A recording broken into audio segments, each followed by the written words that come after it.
I carried her out of the fire. My back screamed with every step. Smoke filled my lungs. But I didn't stop. I couldn't. That house was a furnace. The flames roared around me like some angry god, licking the old wallpaper, swallowing 40 years of memories. And in the middle of it, lying limp in her nightgown, was Margaret. My wife of 50 years. I kicked the back door open with my heel, stumbled onto the lawn, and dropped to my knees. I laid her down on the grass and gave her CPR until the paramedics arrived. My hands were shaking. My skin blistered from the heat. But she lived. 3 broken ribs. Smoke inhalation. Some burns on her arms. But alive. The doctors said if I had been 5 minutes later, she'd be gone. Everyone called me a hero. I didn't feel like one. I felt tired. Burned out. Not just from the fire, but from the weight of carrying that woman through life for half a century. The night she got discharged from the hospital, I insisted she rest somewhere comfortable. The house was a mess, charred, toxic. Our daughter arranged for her to stay with a friend across town. I stayed back, dealt with insurance, started gutting what was left of the kitchen. I called every evening. She barely picked up. Said she was resting. But something didn't sit right. Maybe it was the way she rushed off the phone. Or how she didn't ask about the house. Or me. Or the photos I tried to save. It felt cold. Hollow. So, on the 3rd day, I drove to that friend's house. I parked across the street. A little 1-story place with a red door and overgrown bushes. I knocked. No answer. I knocked again. Nothing. Then I went around the side. There was a light in the back room. Curtains barely drawn. I looked inside. And that's when I saw it. Her silhouette. Margaret's. Sitting on a man's lap. Her arms around his neck. Their faces too close. Her body moving slowly. His hand gripping her thigh. I stood there, frozen. The woman I had dragged through smoke and fire, the woman I had kissed on the forehead as she coughed soot into my mouth, was now moaning into the ear of another man. I didn't kick the door down. I didn't shout. I didn't even blink. I just walked back to my truck, got in, and stared at the steering wheel. My hands were still red from the burns. My shirt still smelled like ash. And inside that house, behind that red door, my wife was alive because I had saved her. But her soul had been gone long before the fire ever started. That night, I didn't sleep. I sat in the driveway with the engine off, watching the shadows move across the living room window. I waited until he left. A young guy. Late 30s. Tall. Athletic. Cocky walk. I memorized his license plate. The next morning, I started digging. I didn't need a reason. I just needed confirmation. And I was going to find everything. Everything. The next morning, I woke up with a purpose I hadn't felt in years. I didn't feel broken. I didn't feel sad. I felt sharp, like a knife pulled from the fire and ready to cut. I'd spent 50 years being the husband who forgave, who endured, who kept the family whole. I wasn't that man anymore. I poured a black coffee, sat at the kitchen table of my half-burned house, and opened my old notebooks, the ones I hadn't touched since retirement. I wasn't just a firefighter. I was an investigator for the arson unit for 15 years. My job was to find out where the fire started, and who lit the match. Now I was looking for a different kind of fire starter. His license plate was New York. A rental. That meant he didn't live nearby, or if he did, he wanted to stay hidden. But the way he walked out of that house, like he owned the place, told me this wasn't their first time. This had been going on. I called my grandson Josh. He's good with computers, young, smart, thinks faster than most. I told him I had a neighbor issue, and I needed help checking something out. I didn't want to tip my hand too early. He ran the plate through a couple of online databases and sent me the name, Anthony Lewis. 37. Recently divorced. Former military. No criminal record, but his employment history was vague: private consulting and security services. A man with no real roots. The name rang a bell. I remembered him now. A few years back, a guy by that name came to one of our veterans' dinners at the VFW hall. Tall, clean-cut, had a smooth way of talking. Margaret introduced him. Said he was a friend of her yoga instructor. I didn't think anything of it then. Why would I? Now I remembered how she laughed at his jokes. How she leaned in when he spoke. My stomach turned. I called our daughter, Sharon. Told her I was worried about her mother, asked casually if she had talked to her. Sharon said Margaret had been distant. Claimed she was processing the trauma and needed time away from everything. I said nothing, just thanked her and hung up. That was Margaret's excuse. Trauma. She was traumatized, so she climbed into another man's bed. I went back to that red-doored house the next night. I didn't knock. I didn't look through windows. I placed a small wireless camera under the eaves, angled toward the driveway. Another inside the bush near the window I'd looked through the night before. I knew the tech. Still had a few gadgets from the old days. I wanted patterns. Faces. Times. Proof. Over the next week, I gathered more than I could stomach. He came by 3 times. Each time, she met him at the door with a kiss. He carried wine. They laughed. Touched. One night, they never even made it to the bedroom. They started on the couch, her legs wrapped around him like a teenager. She didn't look traumatized. She looked alive. That hurt more than the fire. I watched hours of footage, each minute like a slow nail hammered into my chest. 50 years. 50 goddamn years of loyalty, struggle, holidays, funerals, raising kids, saving money, fighting through sickness, building a life, so she could do this? Then came the worst moment. It was a Sunday. She wore a dress I had bought her for our anniversary. Light blue. Silk. She used to wear it when we went dancing at the Legion Hall. She wore it for him. And when he pulled it over her head, and she laughed like she hadn't in decades, I closed the laptop. I didn't cry. I didn't scream. I wrote his name down on a yellow notepad. Then I wrote hers beneath it. And under that, one word, a payback. Not revenge. Revenge is emotional, sloppy.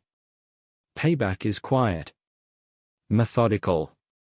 Righteous. I knew where to start. The next morning, I went to my storage unit. Box 17. I hadn't touched it in years. Inside were files, contacts, old reports. Some of them not exactly legal. But useful. There were people who owed me favors. And people who owed me fear. One in particular, a retired detective named Harris. We worked together on more than one case in the 90s. He owed me. I saved his son from a meth house fire once. I called him. Asked if he could dig a little into Anthony Lewis. By sunset, I had a folder. Bank accounts. Past employers. Travel logs. Hotel receipts. Even a couple of security contracts that looked more like black market work. Anthony was not just a guy who flirted with old ladies at yoga class. He was dangerous. But so was I. The next day, I sat on my porch. The air still smelled faintly of smoke. I sipped coffee and watched the sun rise over the ruined house I used to call home. And for the first time in years, I smiled. Because now I had a plan. And both of them, Anthony and Margaret, had no idea the fire they started wasn't over. It was just beginning. I didn't confront her. Not yet. Confrontation is for men who want closure. I wasn't looking for closure. I was looking for confirmation, for leverage, for a plan. And for that, I needed her to keep believing I was blind. The following week, I played the part of the clueless husband. I called Margaret every day. Asked how she was feeling, how her recovery was going. I kept my voice warm, soft, like an old sweater. She answered the same way, polite, distant. Said she needed space and that she was still processing everything. She didn't know I was already 10 steps ahead. I installed a motion alert on the camera near the window. Every time he showed up, I got a ping. I watched them, never live. Always later, after they left. I watched her pour him drinks in the same glasses we used on holidays. I watched her cook him dinner in that little borrowed kitchen.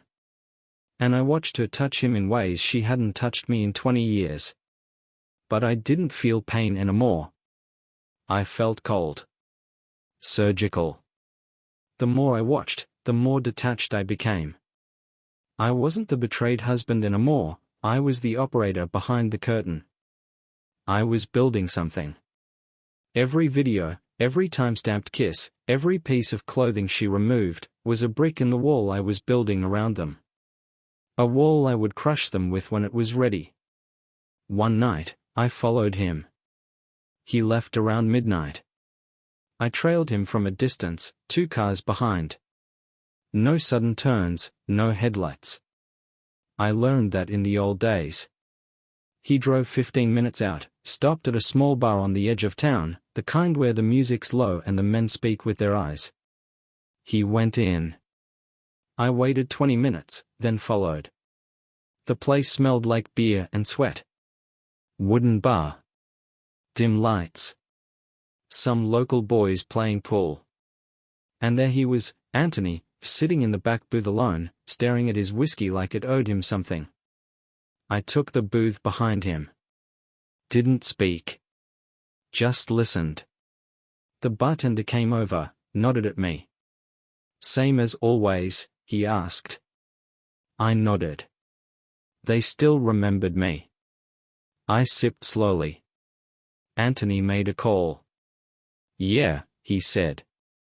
I'm not staying long. Just clearing my head. No, she's asleep. I think she's catching feelings. Pause. He laughed. She's sweet, but come on. She's 70. It's not love. I didn't clench my fists. I didn't react. I filed it away. He didn't love her. He was using her. And she. God, she probably thought this was real.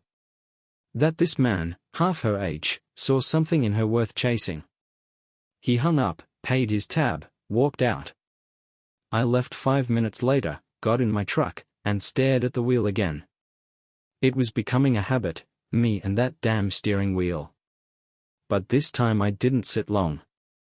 I drove back to my burned-out house and stood in the ruins of our living room. Charred wood. Half-melted photo frames. The ghost of a family that once mattered. I looked around and said it out loud. She gave all this up, for him. I stepped over a collapsed beam and reached the cabinet by the fireplace. Inside, still intact, was a small metal lockbox. I kept it there for decades. She never knew what was inside. I opened it. A burner phone. A stack of envelopes. And a list of names I hadn't spoken to in years. The phone still had a charge. I powered it up, scrolled through the numbers. One of them lit something in me I hadn't felt since I left the force. Rick. He picked up on the third ring. Jesus, Frank. Thought you were dead. Almost was. You need something? Yeah, I said. Background check. Full workup. The guy's name is Anthony Lewis. Used to work private security. Might have been under another name a few years back. Got it. Anything else? Yeah. Quiet. No traces. Always. I hung up and put the phone back. By morning, Rick had already sent me 2 PDFs. One was a cleaned-up version of what Harris gave me. The other had details I didn't expect. Anthony had been investigated for fraud. Twice. Never charged. Worked briefly overseas under a different name, passport flagged, but not blacklisted. He was the kind of guy who knew how to stay just outside the system. But the real kicker? He had a sealed case file in Maryland. Sealed. Now, I know what that means. I've worked sealed files.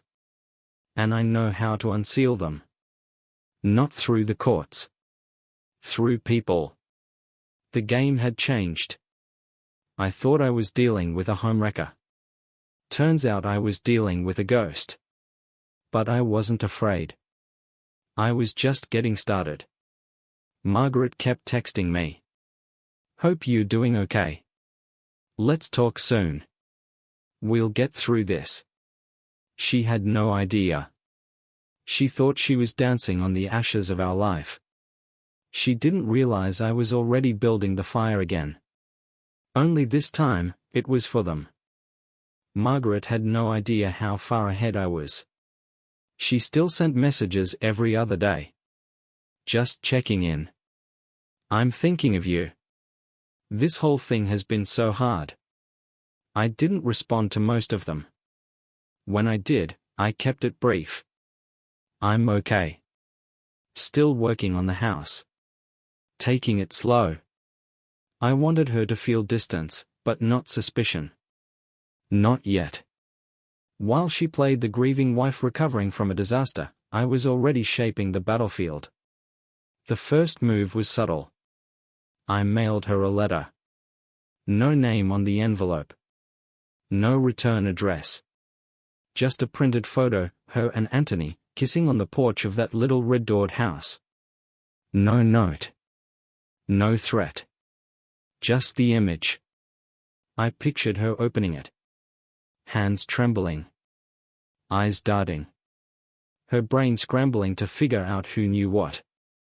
That was the point. Let her stew in her own lies. By the next day, she called me 3 times. I didn't pick up. Then she left a voicemail. Frank, I think someone's watching me. I don't know what's going on, but I just need to talk to you. Please. I saved the message and moved on to phase 2. I visited Anthony's rental. I didn't knock. I didn't make contact. I just stood on the sidewalk across the street at 2 a.m., parked under a dead street lamp, and watched. He came home late, alone, looking over his shoulder like he already sensed the weight of eyes on his back. Good. Fear is a useful tool. Especially for men like him, men who survive by lying. Once they feel like someone sees through the act, they start to crack. I didn't follow him inside. I didn't need to. Instead, I drove to a small print shop I used to use during my arson investigations. They knew me. No questions. I handed them a USB drive with a short video clip, Margaret and Anthony in a compromising position, captured from the camera I'd planted.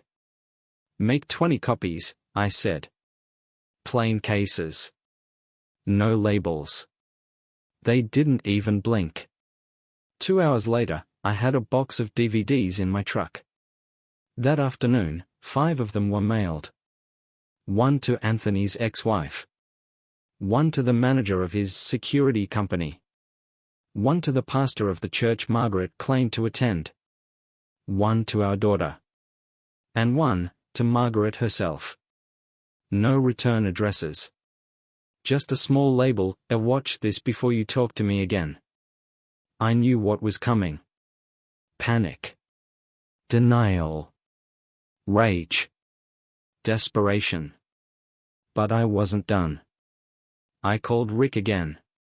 Anything more on the sealed file? I asked.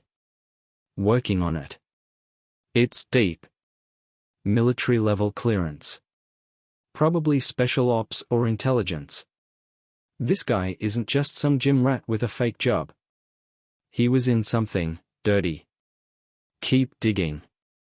Frank, he said, voice low, this guy might be dangerous. You sure you want to poke the bear? I didn't hesitate. He poked me first. That night, Margaret showed up at the house. No call. No warning. Just headlights cutting through the fog outside my broken porch. I stood in the shadows, watching through the cracked blinds. She knocked. Frank? Are you home? Please, I need to talk. She was shaking. Her voice cracked. I didn't move. She pounded harder. Please, I got something in the mail, I don't know what's going on, but I swear, it's not what it looks like. That was the first honest sentence she'd said in years. Because it was exactly what it looked like. And the panic in her eyes told me it finally hit her, this wasn't going to fade. This wasn't a secret affair she could bury. This was war. Eventually, she left. Cried in the car for a few minutes, then drove off. I waited until she was gone, then walked outside. The fog was thick. The air smelled like wet ash. I looked at the mailbox. It had one envelope inside, addressed to me. I opened it. Inside was a photo. Me, sitting in the bar behind Anthony. From that night. He knew. I stared at the image for a long time. So, he wasn't completely blind either. But it didn't matter. He knew I was watching. He just didn't know what I had planned. And the next move? It wasn't a warning. It was an attack. When you want to destroy someone, you don't start with a bullet. You start with a whisper. The day after Margaret came to the house, I went to see Sharon, our daughter. She'd called me twice, left confused voicemails. The DVD had reached her. And though she didn't say anything directly, I could hear it in her voice. Something inside her had shifted. I knocked. She answered in a bathrobe, eyes puffy from crying. Dad. I nodded. Can I come in? She stepped aside. We sat in the kitchen. The same kitchen I helped tile 15 years ago. Photos of our family lined the walls. Holidays, graduations, grandkids. And now all of it felt contaminated. I didn't want to believe it, she whispered. I thought maybe someone faked it, maybe it wasn't her. It's her, I said calmly. And it's been going on for a while. She covered her face with her hands. I don't understand. Why would she, after everything? I didn't have the heart to say what I was really thinking, because your mother stopped loving me years ago and finally found someone dumb enough to fall for her act. Instead, I said, some people break quietly. You just don't hear the cracks until it's too late. She didn't argue. Does she know I saw it? She asked. She'll figure it out.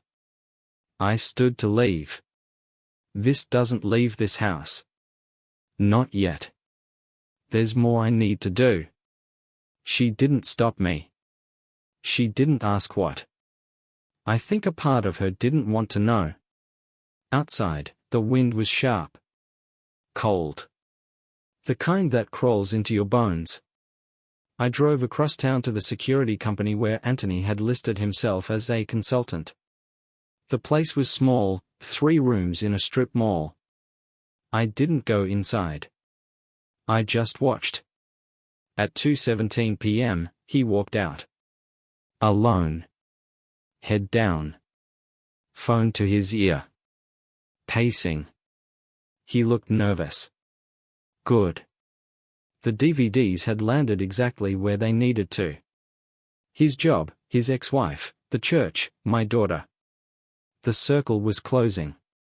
And with every day, the oxygen around him would get thinner. But I wasn't done. That night, I went to see Pastor Allen. He'd known Margaret for 20 years. She used to bake for the church, lead prayer circles.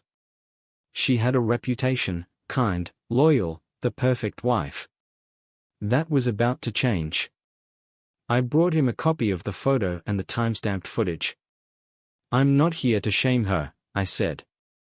I just want you to know what kind of woman has been standing in front of your congregation every Sunday. He didn't say a word. Just stared at the folder. She made a fool out of me, I continued. But worse, she made a fool out of God. He nodded, slowly. I'll handle it from here, Frank. That was enough. Back at home, I poured a drink and sat in the only surviving chair in the living room. The rest was ash and memory.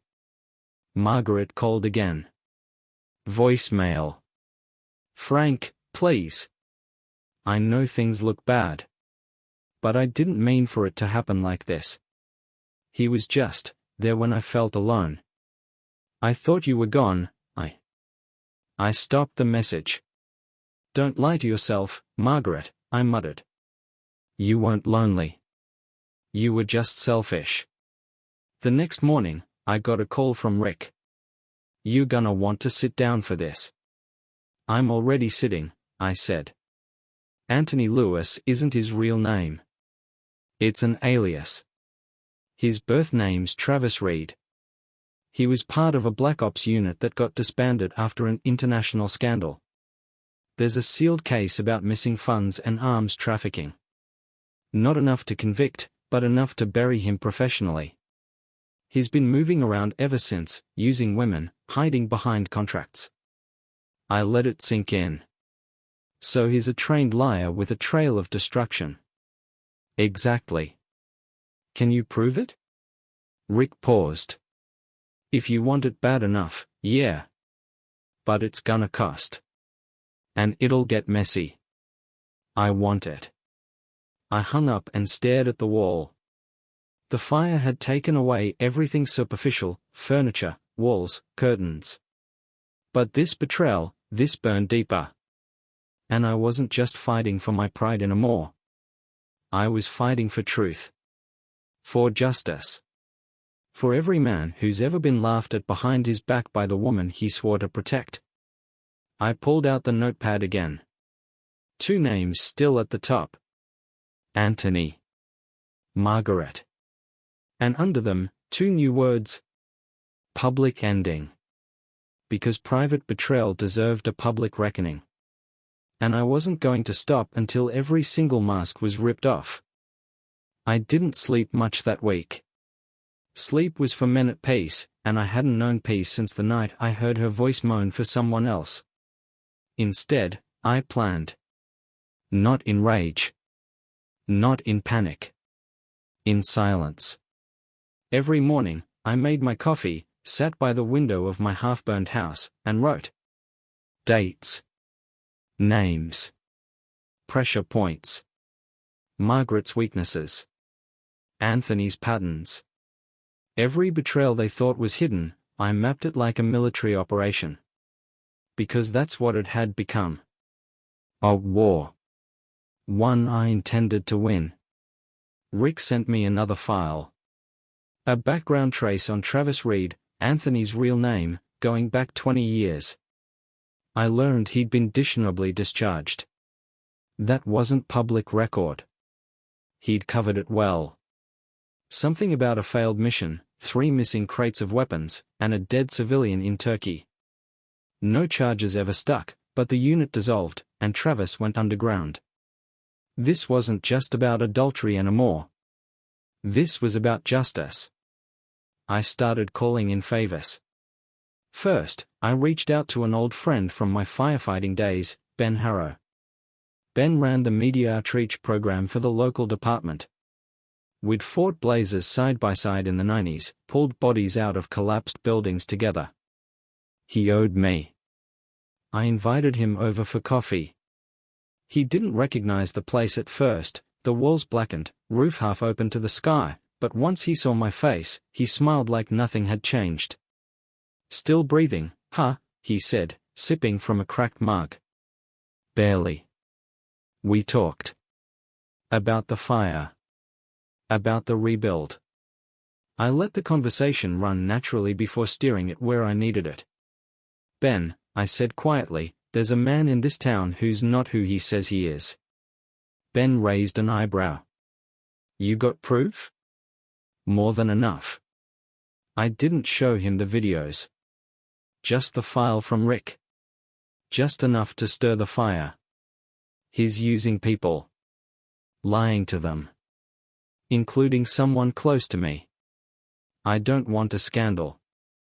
I want exposure. Quiet, but clear. Ben leaned back. "And what do you want from me?" "Simple. When the time comes. I want a camera crew. No questions." He nodded once. "I'll make the call." Phase 2 was in motion. I didn't stop there. I visited the community center. The one where Margaret used to volunteer. She hadn't been seen in weeks. I knew the director, Sandra. A kind woman with a sharp memory. I handed her a small manila envelope. Inside, our letter. Anonymous. Typed. It detailed Margaret's activities since the fire. It mentioned Anthony, by his real name. It referenced the damage done to her family. I left before Sandra could open it. Let the fire spread itself. Margaret called again that night. 6 times.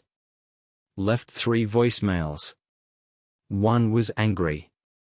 One was begging. The third was quiet. Just breathing, and then, "I don't know who you are anymore." I smiled. That was the first honest thing she'd said. The next day, Anthony finally broke. It started with a text. Unknown number. 1 sentence. "We need to talk." I waited. An hour later, another one. "You making a mistake." Then a photo. It was my daughter. Taken from a distance. At a grocery store. No message attached. Just the image. A threat. I forwarded it to Rick. 10 minutes later, he called. That's his style.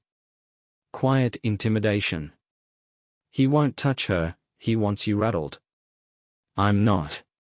Still, want me to apply pressure? Yes. Then brace yourself. It's about to get public. That evening, Rick leaked the sealed records. Through a third-party blog, disguised as a whistleblower expose. The headline read: Former Black Ops soldier linked to international arms scandal now living under alias in suburbia. The article included vague references to Travis Reed's history, his dishonorable discharge, and current suspicious behavior involving a married woman recovering from a house fire. No names. But enough breadcrumbs for anyone with half a brain. And everyone in our town had read it by noon the next day. At the diner, people stopped talking when Margaret walked in. At the gas station, Anthony's face was recognized, and whispered about. At church, Pastor Allen made an announcement about false prophets who wear the skin of the righteous. And me? I just kept drinking my coffee. Planning the final blow. Because this was just smoke. The fire was coming. I hadn't seen Margaret face to face since the night of the fire. That wasn't an accident. I wanted the moment she looked into my eyes again to be unforgettable. Not for her. For everyone watching. The opportunity came sooner than expected. Sharon called me one morning. Her voice was flat. Tired. Mom invited the family over for a small dinner next Sunday. Just the close circle. She says it's time to clear the air. Is Anthony going to be there? I asked. A pause. Yes. That told me everything. They weren't hiding anymore. The masks had fallen. Margaret was going to parade him in front of the same people she'd lied to for months, maybe years. She thought if she could spin the story fast enough, loud enough, she could rewrite the past. She still didn't get it. I told Sharon I'd be there. Then I got to work. I called Ben, the firefighter media guy. Can you get a cameraman into the house that night? I thought this wasn't going public yet. It's not. Not yet. But I want it recorded. Everything. No interruptions. No questions. He agreed. Then I went to Rick. I need one more thing. What's that? I need Anthony's sealed documents printed. Everything. I'm going to hand-deliver his past, page by page. You going to expose him in front of the family? No, I said. I'm going to let him expose himself. Sunday came. The dinner was held at Sharon's house. The one with the tiled kitchen and old family photos on the wall. I arrived last. Everyone was already seated at the long table. Margaret at one end, dressed in soft pastels, a smile forced so hard it looked painted. Anthony sat beside her, trying to look comfortable in a collared shirt, but his eyes flicked toward me the moment I walked in. He knew. Everyone else just looked nervous. I greeted them politely. Hugged my grandkids. Kissed Sharon on the cheek. Then I took the seat directly across from Margaret. Frank, she said, her voice too high, too cheerful. Thank you for coming. It means so much to have us all together again. I didn't reply. Anthony poured wine. His hands were steady, but he didn't look at me. Dinner was awkward. Light conversation about weather, neighborhood gossip, a local election. No one dared mention the articles, the DVDs, the silences. Until I stood up. I pulled a small folder from my jacket and placed it gently on the table in front of Anthony. What's this? He asked, eyes narrowing. Something to read before dessert. He hesitated. Margaret looked at me like she'd swallowed a needle. What is that, Frank? But I wasn't talking to her. Anthony opened the folder. The first page was a photocopy of his discharge papers. The second, an internal investigation memo from the Department of Defense. The third, his sealed record from Maryland. Redacted, but not enough to hide the truth. He flipped faster, trying to keep calm. The room went silent. I watched the blood drain from his face. Margaret leaned over. What is this? He didn't answer. Sharon stood up slowly, walked over, and read over his shoulder. Her face twisted. You lied to all of us, she whispered. I didn't think it mattered, he said quickly, too quickly. It was a long time ago. I stayed seated. Calm. Watching. Frank, Margaret said, her voice cracking. This isn't fair. I turned to her for the first time. No, I said softly. What wasn't fair was you asking me to save your life, and then giving your body to the man who's been running from his own. She blinked hard. Her hand trembled over her glass. This wasn't how it was supposed to be, she whispered. No, I agreed. But it's exactly how it needed to end. Sharon gathered the folder and walked out of the room. My oldest grandson stood and followed her. One by one, people began to leave. Quietly. No goodbyes. No hugs. Margaret reached for me as I stood. Please, she said, her voice suddenly small, broken. Don't do this here. Not in front of them. I looked down at her hand on my arm. You did it in front of all of them, Margaret. I'm just showing them the truth. I walked out. Ben's cameraman caught everything from the hallway. It wouldn't be aired. Not yet. But I had it. Every word. Every reaction. Every lie falling apart in real time. Outside, I lit a cigarette I didn't need.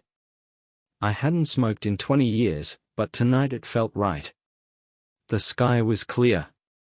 The stars sharp. I exhaled slowly. I hadn't raised my voice once. And yet, I had just burned their little fantasy to the ground.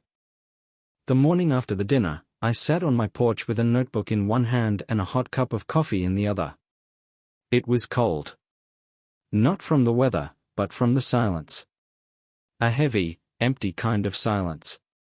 The kind that settles in once the war begins claiming its first casualties. The night before had gone exactly as I planned. Not a single scream, not a single punch. Just the slow implosion of lies collapsing in on themselves. But I wasn't finished. Not by a long shot. Anthony had secrets. The kind that ruin lives when exposed. I wasn't going to stop at shame. I wanted the world to see what he really was. And I wanted Margaret to watch him fall, knowing she chose him over the man who would have died for her. I made a call to Rick. Is the federal contact still available? Rick hesitated. You sure? I want to open the box. He didn't question it. 3 hours later, I met with a man named Daniels, former FBI, now working in private compliance. Rick had vouched for him. Daniels didn't speak much. Just took the folder I brought and reviewed it in silence. Copies of Travis Reed's military records, financial activity, hidden travel logs, and a handful of flagged contracts under various LLCs. Nothing outright illegal on paper, but a skilled agent could see the pattern. This smells dirty, Daniels finally said. But I need something actionable. A thread to pull. I pulled a flash drive from my coat. Encrypted messages between him and an arms broker in Nevada. He used Margaret's Wi-Fi to send them. I cloned the network 2 weeks ago. Daniels whistled. You good? No, I said. I'm just motivated. He took the drive and stood. If this pans out, there'll be a formal investigation. Quiet at first. Then subpoenas. Good. I left without shaking his hand. Later that afternoon, Sharon called.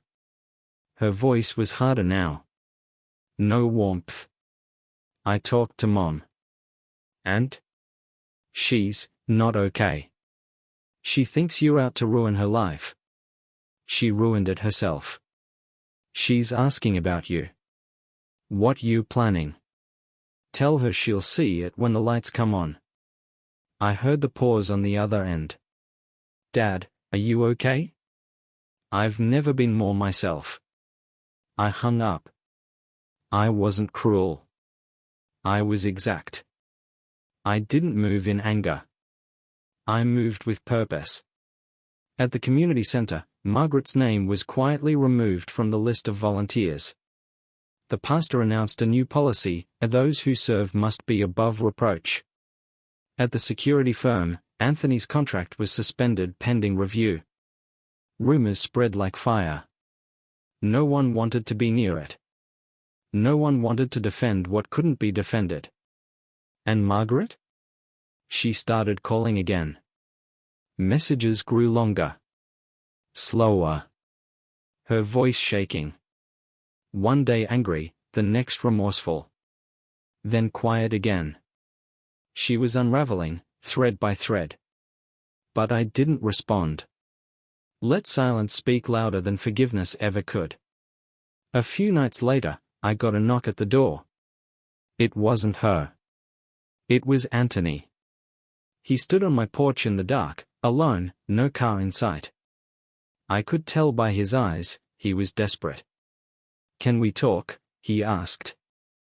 I didn't move. "You made your point," he said. "I get it. You're smart. You dug deep. You embarrassed me."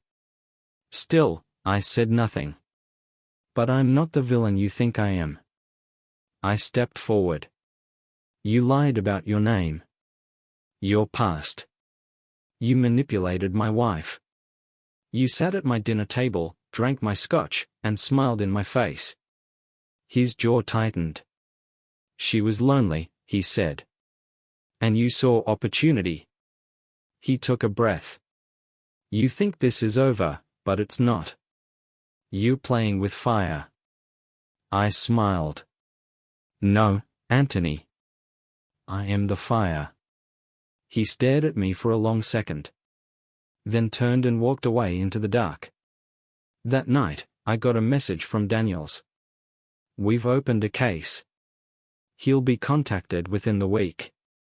I closed my eyes and exhaled. Not from relief, but from control. This was never about rage. It was about justice. Precision. Making sure that the pain they inflicted didn't disappear with time or excuses. And Margaret? She was just beginning to understand what it meant to lose everything without a single blow being thrown. The house. The family. The faith people once had in her. All turning to ash. Just like the life I pulled her from the night of the fire. And the irony? Back then, I saved her. Now, I was letting her burn. It was time. Everything I'd done, every move, every whisper, every calculated silence, had led to this. The moment when masks would fall, lies would suffocate, and the truth would walk in like a judge in a black robe. I didn't want a courtroom. I didn't need the law to deliver my justice. I wanted a stage. And I had just the right one in mind. The town's annual community fundraiser was approaching. A modest event held at the Civic Center every spring. The kind of place where retired teachers, veterans, and business owners gathered to swap stories and shake hands for local causes. I had helped organize it in the past. This year, I quietly offered to sponsor a tribute presentation segment. Nobody questioned it. They were too grateful I was still alive. Too guilty to ask why the man who'd lost everything in a fire suddenly wanted to donate. I gave them a folder with the plan. Tribute to Service and Sacrifice, I called it. A 15-minute video reel honoring local heroes, firefighters, veterans, volunteers. They loved it. Margaret was invited automatically. She was, after all, a known figure in the community. Still pretending to grieve the fire. Still walking around like nothing had burned but the wallpaper. Anthony wasn't listed on the guest list. But I had a feeling he'd come anyway. The night of the event, the Civic Center filled with about 200 people. Folding chairs, paper programs, potluck dishes lined up against the back wall. I wore a suit. Not the best one. The one I wore to my brother's funeral. Rick was there. So was Daniels, watching from the crowd, silent. A few of my old crew from the fire department showed up. No one knew what was coming. Except me. The presentation began with soft piano music. Photos of men in uniform, footage from old fires, smiling volunteers at soup kitchens. The audience applauded. Some wiped tears. Then the music changed. And the lights dimmed just enough. And the real footage started. It opened with the headline from the leaked article. Followed by photos of Anthony, Travis Reed, in uniform, with redacted documents flashing behind his face. Then came clips from surveillance, him kissing Margaret, entering her borrowed house, sitting at the bar making that phone call. Then her. Margaret. In full color. In full betrayal. Laughing in his arms, wearing the blue dress I bought her for our 40th anniversary. The room went dead silent. I didn't look away. People gasped. Whispers spread. One woman in the front row covered her mouth. Margaret stood up. "No," she said, voice trembling. "No, this is taken out of context." She turned toward me. "Frank, stop this." I didn't move. Anthony stepped into the room just then, late, saw the screen, saw himself. His face drained. He tried to turn, but two officers by the door approached. Quietly. Calmly. Daniels nodded once. "This is slander." Anthony barked, but no one listened. The room had already judged him. And her? She looked around, desperate, confused. No one met her gaze. No one reached for her hand. It was done. The video faded. I stood, walked slowly to the microphone. "I loved one woman my whole life," I said. "I built her a home. I gave her everything I had. And when it burned, I carried her out of the fire with my bare hands. That same week, she gave herself to another man." Silence.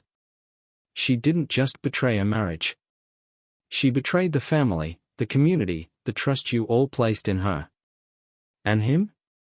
He used a fake name, a fake life, and he played every one of you. I stepped away. The applause was hesitant at first. Then stronger. Then thunderous. Not because I asked for it. Because they understood. They'd seen the truth. Margaret collapsed into her chair, face in her hands. Anthony was escorted out. And me? I walked outside into the cool night, loosened my tie, and took a deep breath. It was over. Not the pain. That would linger, like smoke after a fire. But the silence? That was gone. And in its place, the sound of justice. A week passed. Then two. The phones stopped ringing. The neighbors stopped whispering. The world moved on, because it always does. But for Margaret and Anthony, time didn't move. It just froze around the ashes of what used to be a life. The fallout was swift. Anthony was picked up by federal agents within 72 hours of the fundraiser. Nothing theatrical. No handcuffs in front of cameras. Just a quiet knock, a folder, and a warrant. Daniels kept me updated.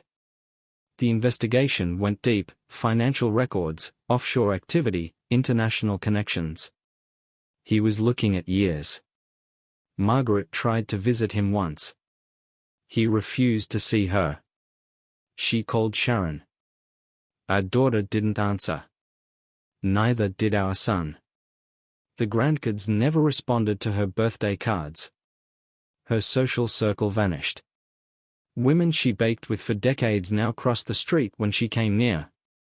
She stayed in a small apartment on the edge of town. No car. No job.